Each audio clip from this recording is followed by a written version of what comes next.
का दिन है कि हम लोग हमारे पुराने घर में लौट रहे हैं। मैं पहले विद्यार्थी परिषद में था। छात्र राजनीति की शुरुआत मैंने अखिल भारतीय विद्यार्थी परिषद से की। 1998 में देवघर कॉलेज देवघर का कॉलेज प्रमुख था। आज मुझे बेहद खुशी हो रही है, मैं पुराने घर में लौट रहा हूँ।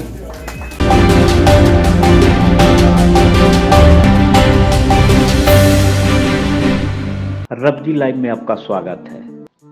आज भाजपा प्रदेश कार्यालय में प्रदेश अध्यक्ष सम्राट चौधरी की मौजूदगी में जदयू का दामन छोड़कर मुंगेर के नेता प्रगति मेहता ने अपने सैकड़ों समर्थकों के साथ भाजपा की सदस्यता ग्रहण कर लिया।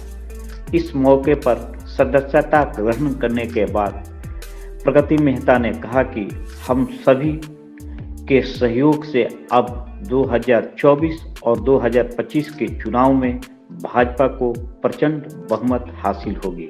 वहीं भाजपा के प्रदेश अध्यक्ष सम्राट चौधरी ने लालू प्रसाद यादव और नीतीश कुमार पर जमकर हमला बोला और कहा कि आप सभी ने जिस तरह का सहयोग किया है, आज संकल्प लेने की जरूरत है। छोटे भाई और बड़े भाई की परिवारवाद की सत्ता को उखाड़ फेंकने का काम करना है।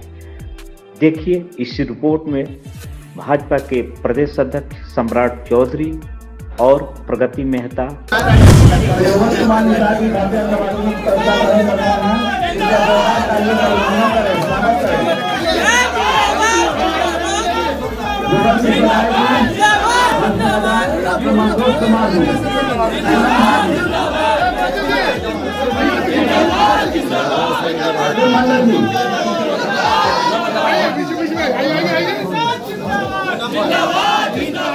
अर्जुन मंडल जी,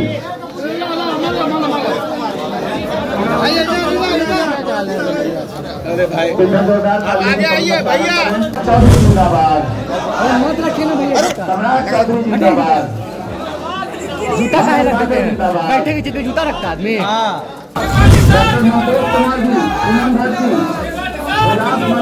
राकेश कुमार तांत्रिक का दिन है कि हम लोग हमारे पुराने घर में लौट रहे हैं। मैं पहले विद्यार्थी परिषद में था। छात्र राजनीति की शुरुआत मैंने अखिल भारतीय विद्यार्थी परिषद से की। 1998 में देवघर कॉलेज देवघर का कॉलेज प्रमुख था। आज मुझे बेहद खुशी हो रही है, मैं पुराने घर में लौट रहा हूँ। साथियों, मैं जिस दल में था उस दल की क्या स्थिति आप सब लोग समझ रहे हैं। आज जो अध्यक्ष पद छोड़े हैं उनकी खाता ना बही, जो ललन सिंह है वही सही, वही स्थिति थी वहाँ। और पार्टी मतलब खत्म होने के कगार पे है। मुझे बेहद खुशी है और मैं भाजपा के तमाम नेताओं के प्रति आभार व्यक्त करता हूँ। उन्होंने मुझे सम्मान दिया, इस पार्टी में जगह दी।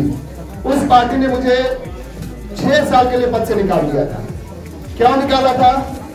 मैंने धार्मिक समाज की बात की थी। वो अति पिछड़ा समाज जो 18 साल नीतीश जी की सरकार चला रहा था पूरी ताकत के साथ, लेकिन जातीय गणना में जब उसकी संख्या कम दिखी तो मैंने आवाज उठाई तो मुझे पार्टी विरोधी बताकर पार्टी से निकाल दिया गया।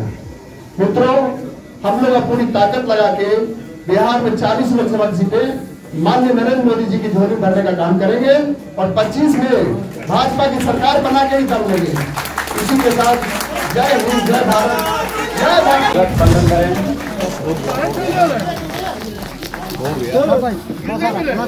करना चाह रहे थे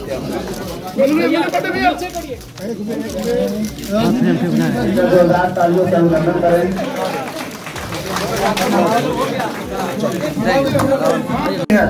जो आज भारतीय जनता पार्टी की सदस्यता ले रहे हैं और कुछ तो मैंने नाम पढ़ा, इसके साथ साथ हजारों कार्यकर्ताओं के साथ आज सभी लोग भारतीय जनता पार्टी की सदस्यता ले रहे हैं। मैं दोनों हाथ फैलाकर आपका भारतीय जनता पार्टी में स्वागत करता हूं।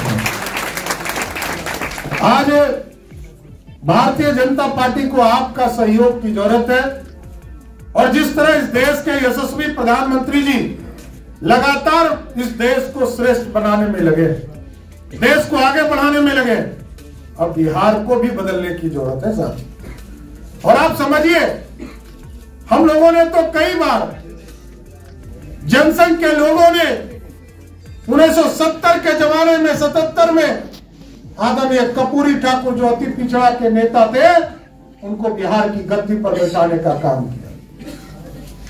लालू प्रसाद जी को 1990 के दौर में बिहार का मुख्यमंत्री बनाने का काम किया। और नीतीश बाबू ने लवकुश 1994 में बना था। नीतीश बाबू को 5 बार, एक बार नहीं 5 बार मुख्यमंत्री भाजपा के सहयोग से बने। साथियों, ये काम भारतीय जनता पार्टी ने किया और भारतीय जनता पार्टी का स्पष्ट मानना है कि भारतीय जनता पार्टी, अब भारतीय जनता पार्टी का कोई कार्यकर्ता बिहार की गद्दी पर बैठे, इस संकल्प के लिए आपके समर्थन की जरूरत है। साथियों, हम आपके सहयोग की जरूरत है। यहां बैठे हैं आदरणीय प्रणव यादव जी, जो लगातार मुंगेर में विधायक और कार्यकर्ता के तौर पर काम करते रहे। साथियों, आज साथियों क्या है, एक तरफ भारतीय जनता पार्टी है जहां कर्पूरी ठाकुर जी को मुख्यमंत्री बनाने का काम भाजपा करती है, लालू प्रसाद जी को करती है, लेकिन दूसरे तरफ आरक्षण का रोल समझिए। लालू जी रोज हल्ला करते हैं कि आरक्षण जब तक मैं हूं तब तक आरक्षण घटने नहीं दूंगा। लेकिन आप पूछिएगा, कभी कोई राजद के कार्यकर्ता आपके बीच में आते होंगे। लालू जी 15 साल तक बिहार के मुख्यमंत्री के तौर पर रहे। वो और उनकी पत्नी श्रीमती राबड़ी देवी कभी आरक्षण देने का काम किसी वर्ग को नहीं किया, ना अति पिछड़ा को, ना दलित समाज को, ना उच्च जाति के गरीब को, ना ओबीसी वर्ग को। साथियों, एक वर्ग नहीं जिसको 15 वर्ष तक लालू जी किसी एक वर्ग को आरक्षण नहीं दिया। साथियों, लेकिन जब जब भाजपा का आरक्षण का मॉडल आया, चाहे वो कर्पूरी ठाकुर जी, सरदेव कर्पूरी ठाकुर जी का राज हो, तब भी जो 20% अति पिछड़ों को आरक्षण देने का काम किया गया, तब भी भाजपा जनसंघ सहयोग कर रही थी। मंडल कमीशन आया। साथियों, राहुल गांधी जी बड़ी बड़ी बात करते हैं। राहुल गांधी जी कहते हैं कि आज ओबीसी का 3 बेटा ही देश का सेक्रेटरी है। इसके लिए कौन पाप किया? इसके लिए पाप राजीव गांधी जी ने किया। इसके लिए पाप किसने किया? श्रीमती इंदिरा गांधी ने किया और उनके परदादा पंडित नेहरू ने किया। यदि इन लोगों ने आरक्षण आज से 50 साल पहले दिया होता, आज देश में सेक्रेटरी आधा से अधिक ओबीसी समाज से होता।